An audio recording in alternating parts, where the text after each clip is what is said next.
जय हिंद दोस्तों, मेरा नाम है हिमांशु यादव और आप देख रहे हैं ADVM क्लासेस। इस क्लास में हम बात कर रहे हैं उत्तर प्रदेश बोर्ड एग्जाम में के विज्ञान में जितने भी आए हुए प्रीवियस ईयर में क्वेश्चन है उसको हम सॉल्व करवा रहे हैं। इस क्रम में हम जो है विज्ञान के 824 CM सेट नंबर 824 CM की बात कर रहे हैं। अभी तक मैं जो है फिजिक्स और केमिस्ट्री के जो है बहुविकल्पी प्रश्न को करवा चुका हूँ। अब बात करते हैं बायोलॉजी के बारे में, जो कि आज होगा 14 से लेकर के 20 तक के क्वेश्चन को मैं सॉल्व करवाने वाला हूं। तो क्लास को स्टार्ट करने से पहले मेरा ये आपसे आग्रह है कि प्लीज आप इस वीडियो को पूरा देखें। अगर आप इस वीडियो को पूरा देखते हैं तो मैं इस बात की गारंटी लेता हूं कि जो है आपके आने वाले एग्जाम में आपको के लिए बहुत ज्यादा ही हेल्पफुल होने वाला है। चलिए क्लास को स्टार्ट करते हैं। क्वेश्चन नंबर 14 है कि जो है क्वेश्चन नंबर 14 क्वेश्चन नंबर 14 क्या कहता है कि प्रकाश संश्लेषण के लिए आवश्यक है। ऑप्शन नंबर ए है ऑक्सीजन, कार्बन डाइऑक्साइड और क्लोरोप्लास्ट एवं अंधकार। देखिए ऑप्शन नंबर ए, बी, सी और डी। मैं एक एक करके पढ़ रहा हूं। प्रकाश संश्लेषण के लिए आवश्यक है ऑक्सीजन। क्या प्रकाश संश्लेषण के लिए आवश्यक ऑक्सीजन आवश्यक होता है? इसको देखने के लिए मैं आपको प्रकाश संश्लेषण की जो अभिक्रिया है उसको करवा दे रहा हूं। यह है carbon dioxide plus carbon dioxide होता है और प्लस क्या होता है? जल होता है। ये बनाता है C6H12O6। यहाँ पे और क्या बनता है? ऑक्सीजन बनता है और प्लस क्या होता है? H2O वाष्पोत्सर्जन के रूप में। यहाँ पे 6 कर देंगे, यहाँ पे 6 कर देंगे और यहाँ पर भी क्या कर देंगे? 6 कर देंगे। तो देखिए यहाँ पे क्या है? कार्बन डाइऑक्साइड, यहाँ पे क्या है? जल है और यहाँ पे क्या है? ग्लूकोज है, यहाँ पे ऑक्सीजन है और यहाँ पे क्या है? वाष्पोत्सर्जन है ये। ठीक है, तो क्या है इसमें? ऑप्शन नंबर फर्स्ट क्या है? Oxygen, carbon dioxide. जी नहीं, ऑक्सीजन की यहाँ पे कोई आवश्यकता नहीं होती, कार्बन डाइऑक्साइड की आवश्यकता होती है। तो ऑप्शन नंबर क्या हो गया? एक क्या हो गया? गलत हो गया। अब जो है दूसरा ऑप्शन देखते हैं। कार्बन डाइऑक्साइड, जी हाँ बिल्कुल है। और जो है जल है, जी हाँ बिल्कुल है। माइटोकॉन्ड्रिया नहीं, माइटोकॉन्ड्रिया की यहाँ पे बात नहीं हो रही है, प्रकाश, सूर्य का प्रकाश की बात हो रही है। तो इसलिए ऑप्शन नंबर क्या है? ऑप्शन नंबर बी भी क्या हो जाएगा? ये गलत हो जाएगा। ठीक है, ऑप्शन नंबर सी की बात करते हैं। ऑप्शन नंबर डी की बात कर लेते हैं पहले। नाइट्रोजन, जी हाँ बिल्कुल, यहाँ पे नाइट्रोजन की आवश्यकता नहीं हो रही है। तो ऑप्शन नंबर डी भी क्या है? इसमें गलत है। तो इसका मतलब ये है कि सी वाला सही होगा। फिर भी देखते हैं। कार्बन डाइऑक्साइड, जी हाँ कार्बन डाइऑक्साइड चाहिए। फिर क्या है? जल है, जी हाँ जल भी चाहिए। क्लोरोप्लास्ट भी चाहिए। क्लोरोप्लास्ट कहाँ मिलता है? जो पर्णहरिम जिसको बोलते हैं वो पत्तियों के हरे भाग में मौजूद होता है। और क्या है? प्रकाश, सूर्य का प्रकाश, जी हाँ ऑप्शन नंबर क्या है? सी है, सही है। क्या है ये? जो प्रकाश संश्लेषण जो अभिक्रिया होती है वो क्या होता है? वो कार्बन डाइऑक्साइड की उपस्थिति में और क्या होता है? जल के साथ क्या बनाता है? ये ग्लूकोज बनाता है और ऑक्सीजन जो है बाहर निकालता है और इसके साथ ये जो है वाष्पोत्सर्जन भी है। किसकी उपस्थिति में हुआ? पर्णहरिम, पर्णहरिम, पर्णहरिम और जो है सूर्य का प्रकाश, सनलाइट की उपस्थिति में। ठीक है, तो ये अभिक्रिया क्या होने वाली है? ये ऑप्शन नंबर क्या है? सी सही है। तो बात करते हैं इसमें से प्रत्येक अवयव कहां से मिलता है। देखिए जो कार्बन डाइऑक्साइड होता है वो वातावरण से मिलता है, वातावरण से मिलता है। ठीक है, जो जल मिलता है वो कहां से मिलता है? वो जड़ों से, क्या भूमि से मिलता है, भूमि से। अच्छा भूमि से मिलता है, लेकिन किसके थ्रू मिलता है? जो भूमि में जल है उसको जो पत्तियों तक पहुंचाने का काम जो है वो जाइलम, बहुत ही इंपॉर्टेंट बता रहा हूं, वो जाइलम ऊतक के द्वारा जल का प्रवाह होता है। तो जल का जो परिवहन होता है वो किसके कारण होता है?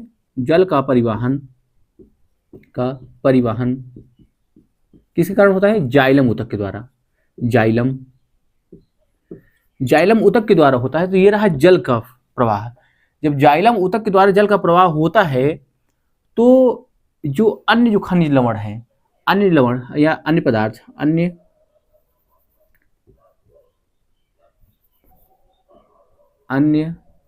पोषक तत्व अन्य पोषक तत्व किसके कारण पहुंचता है? जो है पत्तियों में। तो बताइए आप लोग। ये है फ्लोएम ऊतक। किसके तो कारण? जाइलम ऊतक के द्वारा जल और फ्लोएम के द्वारा क्या होता है? वो अन्य पोषक तत्व क्या होते हैं? पहुंचते हैं। ठीक है, तो बात करते हैं प्रकाश संश्लेषण अभिक्रिया। प्रकाश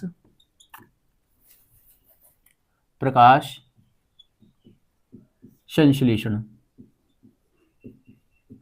प्रकाश संश्लेषण अभिक्रिया। प्रकाश संश्लेषण अभिक्रिया जो होती है वो 2 स्टेप में होती है। कौन स्टेप में होती है? 2 स्टेप में, 2 स्टेप में संपन्न होती है, संपन्न होती है। कौन कौन सी? एक तो प्रकाशिक अभिक्रिया। क्या होती है? प्रकाशिक अभिक्रिया, प्रकाशिक अभिक्रिया। प्रकाशिक अभिक्रिया को और किस नाम जानते हैं? हिल अभिक्रिया, हिल अभिक्रिया। ठीक है, ये कहां पे संपन्न होती है? ये होती है ग्रेना में। कहां होती है? ग्रेना में। कहां होती है? ग्रेना में होती है। और एक होता है अप्रकाशिक अभिक्रिया। कहां होती है? अप्रकाशिक अभिक्रिया, अप्रकाशिक अभिक्रिया। अप्रकाशिक अभिक्रिया को और किस नाम जानते हैं? ये होती है हिल हो गया, क्या बोलते हैं इसे? ब्लैकमैन अभिक्रिया, ब्लैकमैन अभिक्रिया। ठीक है, ये कहां पे संपन्न होती है? स्ट्रोमा में होती है, स्ट्रोमा में। ठीक है, ये क्या होती है? स्ट्रोमा में होती है। अब आपको बताना है, अच्छा, प्रकाश संश्लेषण के लिए क्या क्या आवश्यक है? प्रकाश संश्लेषण के लिए इसके अलावा और क्या क्या आवश्यक है? तो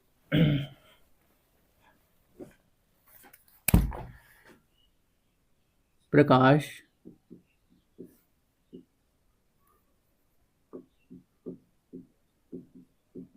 संश्लेषण के लिए आवश्यक तत्व। प्रकाश संश्लेषण के लिए जो आवश्यक तत्व है वो कौन है? पहला क्या है? CO2 है, फिर क्या है? फिर जल है, फिर क्या है? CO2 के बाद जल है, और फिर क्या है? खनिज लवण, खनिज लवण। और क्या है? सूर्य का प्रकाश है, सूर्य का प्रकाश। ठीक है, और क्या है? पर्णहरिम, पर्णहरिम। ये क्या है? ये सभी क्या है? सूर्य के प्रकाश के लिए आवश्यक है। आपको बताना है कि जो है, जो जल है होता है, जो प्रकाश संश्लेषण में जो जल बना होता है, सॉरी, जो प्रकाश संश्लेषण में जो ऑक्सीजन गैस निकलती है वो किसका स्रोत होता है? प्रकाश संश्लेषण की अभिक्रिया में ऑक्सीजन का स्रोत क्या है? इन तीनों में से कौन सा जो है स्रोत है ऑक्सीजन के लिए? चलिए अब बात करते हैं क्वेश्चन नंबर 15 को।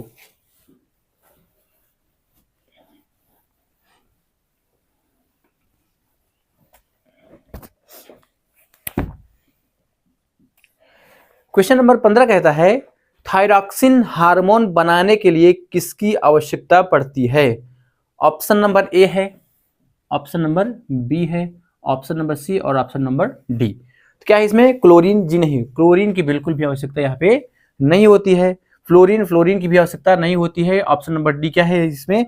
नन ऑफ दिस है। क्या है? ऑप्शन नंबर डी क्या है? नन ऑफ दिस है। इसमें जो आवश्यकता पड़ती है वो क्या है? वो आयोडीन की आवश्यकता पड़ती है। अब बात कर लेते हैं थायरॉक्सिन हार्मोन। थायरॉक्सिन हार्मोन,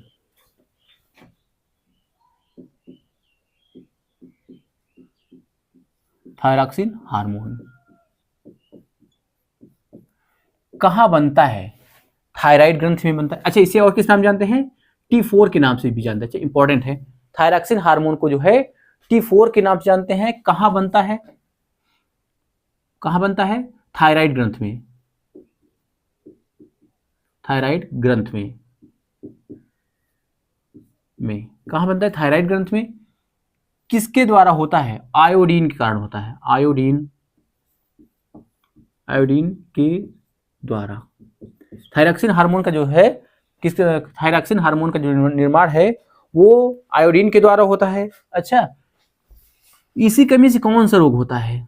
रोग, कमी से रोग, कमी से होने वाला रोग। तो कमी से होने वाला रोग कौन है? वो है घेंघा। क्या बोलते हैं? घेंघा, या इसे बोलते हैं गॉइटर, बोलते हैं गॉइटर।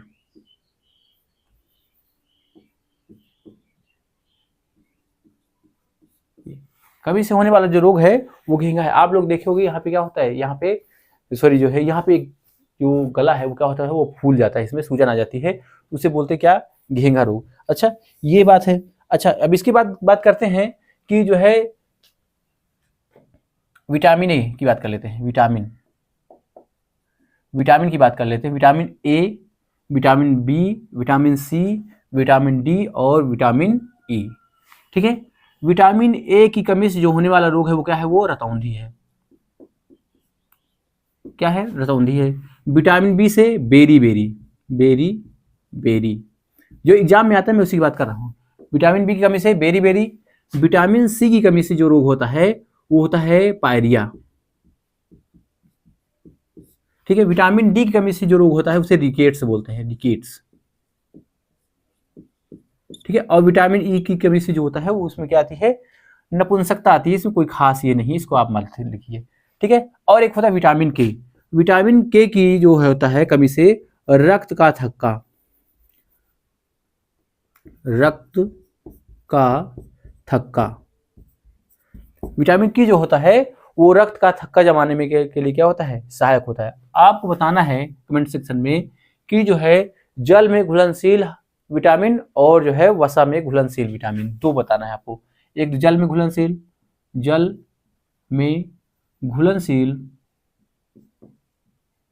विटामिन, और क्या है वसा में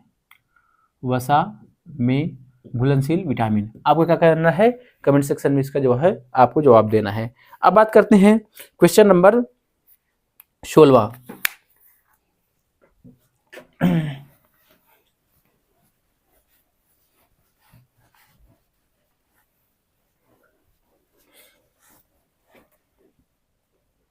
क्वेश्चन नंबर 16 कहता है कि मेंडल ने लंबे और बौने मटर के पौधे के मध्य क्रॉस कराया तो प्राप्त प्रथम संतति F1 में लंबे और बौने का प्रतिशत था। ठीक है, क्या था वो, इसमें क्या था, ऑप्शन नंबर ए है, ऑप्शन नंबर ए, बी, सी और डी। ऑप्शन नंबर ए कहता है 100% लंबे थे। जी हाँ, 100% क्या थे, लंबे थे। और फिर क्या है, ऑप्शन नंबर बी में क्या है, 100% क्या थे, ये गलत है। ऑप्शन नंबर सी कहता है 50% लंबे और 50% बौने थे, ये भी क्या है, गलत है। और ऑप्शन नंबर डी कहता है 100% जो है लंबाई, मध्यम लंबाई के पौधे थे। यहाँ पे मध्यम लंबाई की यहाँ पे कोई बात नहीं हुई है। जरा देख लेते हैं। देखो मेंडल ने क्या किया था, दो शुद्ध गुणों वाले कैपिटल टी और स्मॉल टी के मध्य क्या कराया था, संकरण कराया था। तो उनको क्या हुआ, उनको जो है कैपिटल टी और स्मॉल टी क्या हुए, संकर पौधे प्राप्त हुए, जो कि क्या थे, जो कि लंबे थे। क्या थे, लंबे थे। क्या थे, ये संकर होने के बावजूद क्या था, ये लंबा था। कि मतलब ये जो है अपने इस वाले जनक का ये क्या था, ये फिनोटाइप था, जो अपने जनक जैसा दिखे। मतलब ये दोनों, इन दोनों में से, इन और इन दोनों जनकों में से ये क्या हो रहा है, इस तरह दिख रहा था। तो इसे क्या बोलेंगे कि जो है जो F1 पीढ़ी थी, वो F1 पीढ़ी थी जो है वो जनक इस वाले कैपिटल टी क्या थी, वो फिनोटाइप थी। सॉरी हाँ, वो क्या थी, वो फिनोटाइप थी। जब उन्होंने क्या किया, इसका जो है संकरण दोबारा कराया और F2 पीढ़ी प्राप्त किया, तो उनको जो है capital T small T, capital T small T और जो है स्मॉल टी, ये तीनों ये क्या थे, ये जो है ये लंबे थे। क्या थे ये, सॉरी, ये तीनों क्या थे, लंबे थे। और ये क्या थे, ये बौने थे। ठीक है, तो इसमें लंबे, तो F2 पीढ़ी में लंबे और बौने, F2 पीढ़ी में लंबे एवं बौने का अनुपात वो क्या था, वो देखिए 4 में से क्या थे, 4 में से 3 क्या थे, लंबे थे और एक क्या था, बौना था। तो क्या हो जाएगा, ये हो जाएगा 3:1। 3 क्या था, हो जाएगा ये 1 हो जाएगा। ठीक है, इसका मतलब ये है कि 75% पौधे क्या थे, 75% पौधे क्या थे, लंबे थे। और जो है 25% पौधे क्या थे, बौने थे। ठीक है, तो ये रहा। अब बात कर लेते हैं इसकी कुछ इतर वाली बात। तो ऑप्शन नंबर इसमें कौन सा सही है, ऑप्शन नंबर इसमें सही है, ऑप्शन नंबर ए सही है। ठीक है, अब बात करते हैं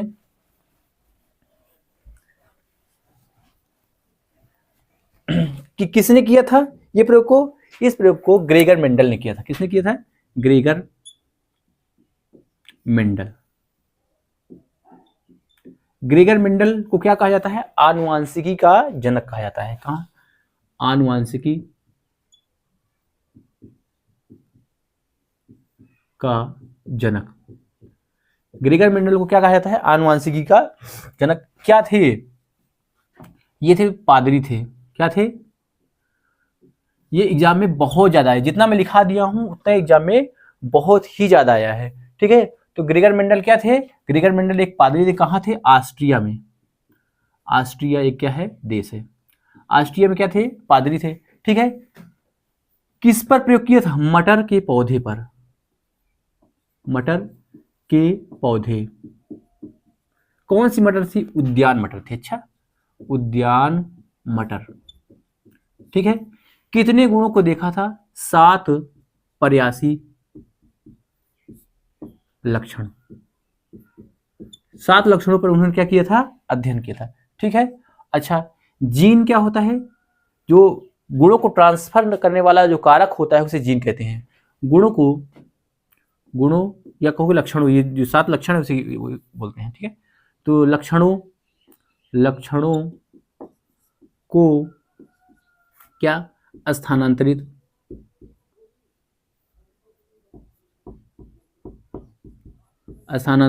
करने वाला कारक क्या होता है? वो जीन होता है। ठीक है, तो ये रही बात। ठीक है, अब आपको बताना है कि जो है क्या बताना है इसमें बताना है आपको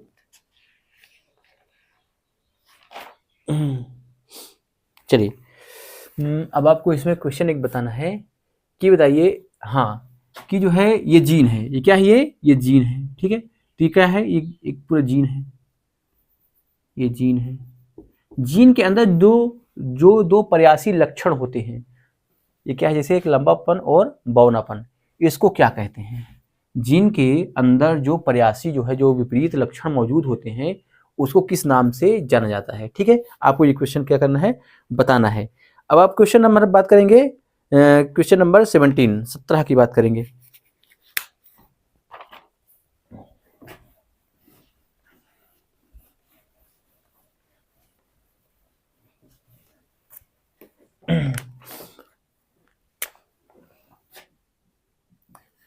क्वेश्चन नंबर 17 कहता है कि निम्न में से एक परितंत्र का एक जैविक घटक है। ऑप्शन नंबर ए, बी, सी और डी। हाँ, मंजन तो मेरे पास बहुत पहले से था। ये मेरा है।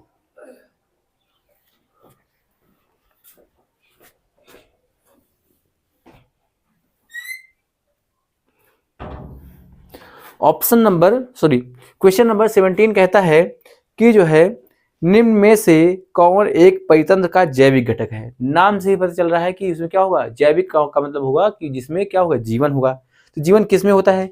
खनिज में होता है क्या जीवन? जी नहीं, खनिज में कोई जीवन नहीं होता है। ठीक है, क्या वायु में होता है? वायु में भी क्या होता है? जीवन नहीं होता। ताप में भी जीवन नहीं होता है। किसमें जीवन होता है? हरे पौधे में क्या होता है? जीवन होता है। तो ऑप्शन नंबर ए क्या है? ऑप्शन नंबर ए क्या है? सही है। ठीक है, तो बात करते हैं कि जो है जैविक घटक।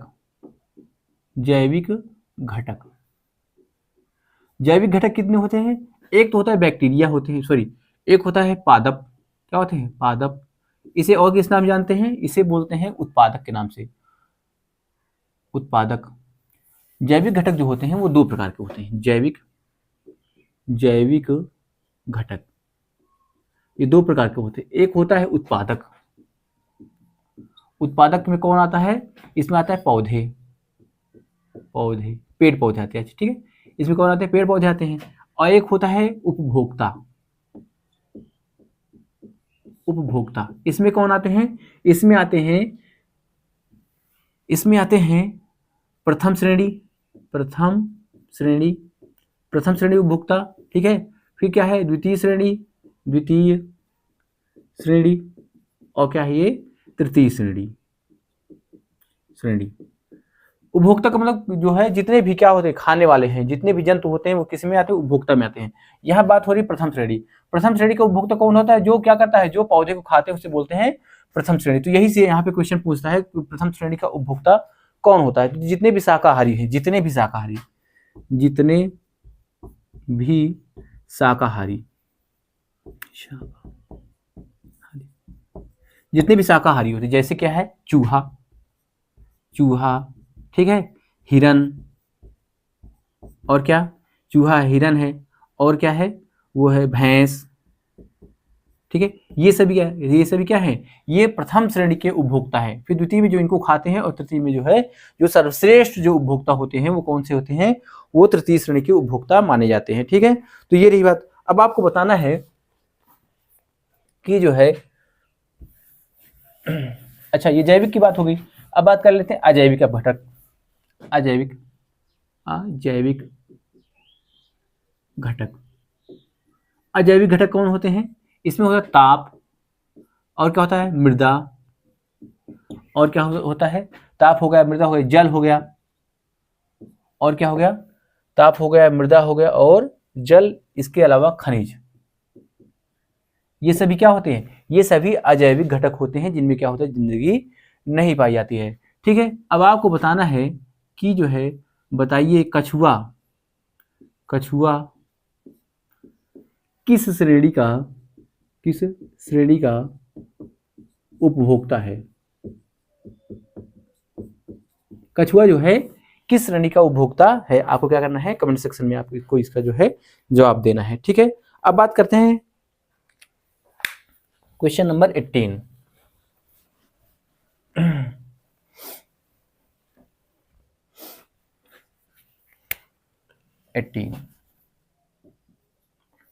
क्वेश्चन नंबर 18 कहता है द्वार कोशिकाएं पाई जाती हैं कहां पे, ऑप्शन नंबर ए, बी, सी और डी।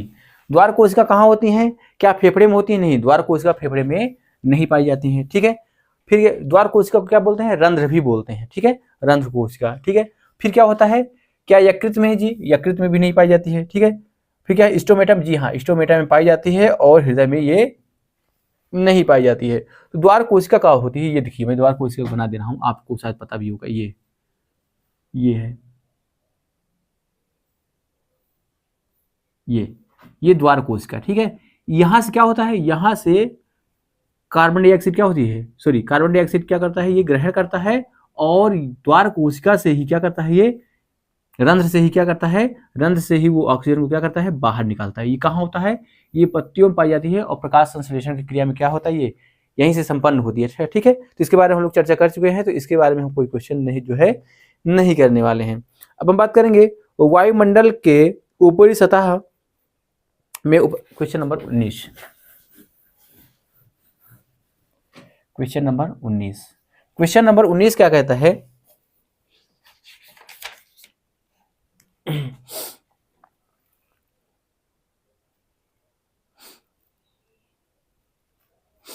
चलिए क्वेश्चन नंबर 19 कहता है कि वायुमंडल की ऊपरी सतह में उपस्थित ओजोन गैस सूर्य से आने वाले किस विकिरण से पृथ्वी की रक्षा करती है, ए, बी, सी और डी। यहाँ पे क्या है, 3 ऑप्शन है। चलिए, तो ऑप्शन नंबर ए कहता है पराबैंगनी किरणें। जी हाँ, पराबैंगनी किरणों अल्ट्रा यूवी, इसको क्या बोलते हैं, यूवी किरण, अल्ट्रा वायलेट किरण, इसकी जो है रक्षा करता है। बाकी जो है ऑप्शन नंबर बी क्या है, गलत है, गामा रे। ठीक है, एक्सरे भी नहीं है, और यहाँ पे इंफ्रारेड, ऐसा यहाँ पे कुछ भी नहीं है। तो जो है जो ओजोन परत है वो किस किरणों, सूर्य से आने वाली किस किरणों से हमारी रक्षा करता है, वो करता है अल्ट्रा वायलेट किरणें, या कहते हैं पराबैंगनी किरणें, या इसे शॉर्ट में कहते हैं यूवी किरण। ठीक है, कहाँ पाई जाती है ओजोन परत, ओजोन परत कहाँ होती है, ओजोन परत जो होती है वो समताप मंडल में होती है। कहाँ होती है, समताप मंडल,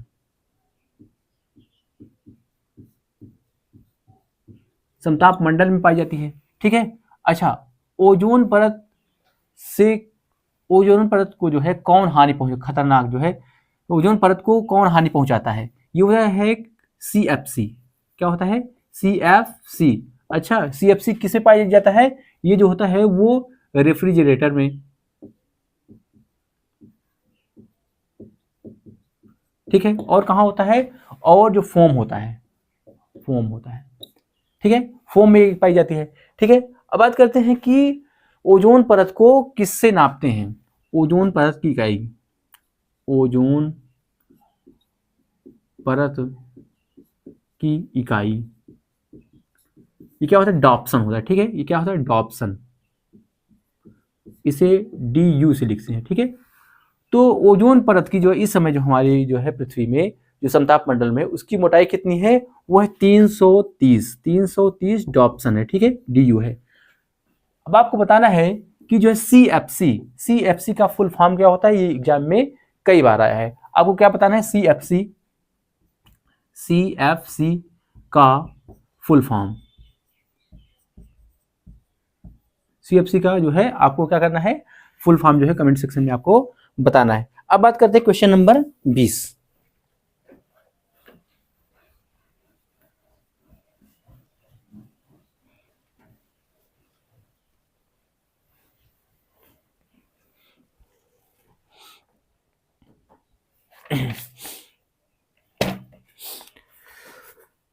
क्वेश्चन नंबर 20 कहता है निम्न में से कौन सुमेलित है? ये 20 है, A, B, C और D। यहां पे कह रहा है कायिक प्रवर्धन हाइड्रा में पाया जाता है, ऐसा कुछ नहीं है, ठीक है। फिर कह रहा है ऑप्शन नंबर सी कह रहा है मुकुलन जो है स्पाइरोगाइरा में पाया जाता है, ये ऐसा भी यहाँ पे कुछ नहीं है, ठीक है। खंडन ब्रायोफिल्स में ये नहीं है। ऑप्शन नंबर ये क्या है? ऑप्शन नंबर ए सही। विखंडन किस में होता है? अमीबा में होता है। मैं यहाँ पे अलैंगिक जनन होने वाले कुछ जो है प्राणियों के अलैंगिक जनन के प्रकार और जो है उससे संबंधित प्राणियों के नाम यहाँ पे मैं लिखा रहा हूँ, जो कि क्या है बहुत ही ज्यादा इंपॉर्टेंट होता है। तो देखिए विखंडन किस में होता है? ये सभी क्या है? अलैंगिक जनन होता है, अलैंगिक जनन।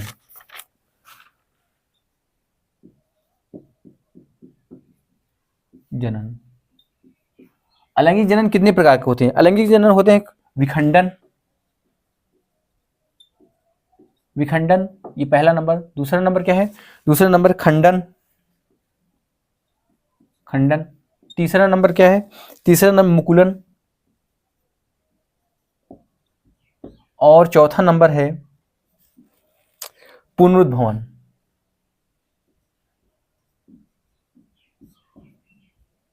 ये सभी एग्जाम में आने वाले हुए होते हैं, इसका एग्जाम्पल भी आपको क्या करना है। ये सभी क्या है? ये सभी अलैंगिक जनन क्या है? ये सभी अलैंगिक जनन के प्रकार। जैसे विखंडन वो होता है जीवाणु, युग्लिना और अमीबा।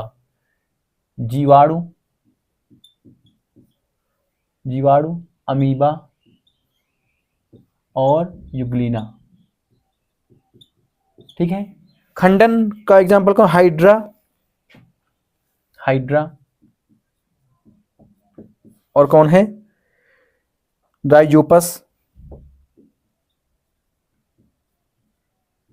और क्या है? स्पाइरोगाइरा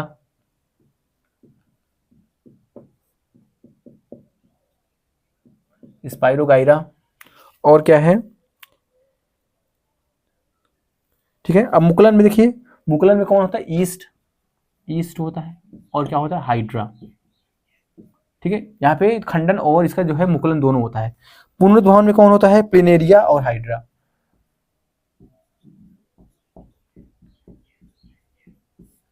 एवं हाइड्रा। तो ये जो है मैंने आपका 20 क्वेश्चन को जो है करा दिया है। अगर तो आज के लिए इतना ही। अगर आपको ये मेरा वीडियो पसंद आया है तो प्लीज़ आप मेरे वीडियो को लाइक कीजिए, इसके साथ ही मेरे चैनल को शेयर करना और सब्सक्राइब करना ना भूलें। आज के लिए इतना ही। जय हिंद, जय भारत।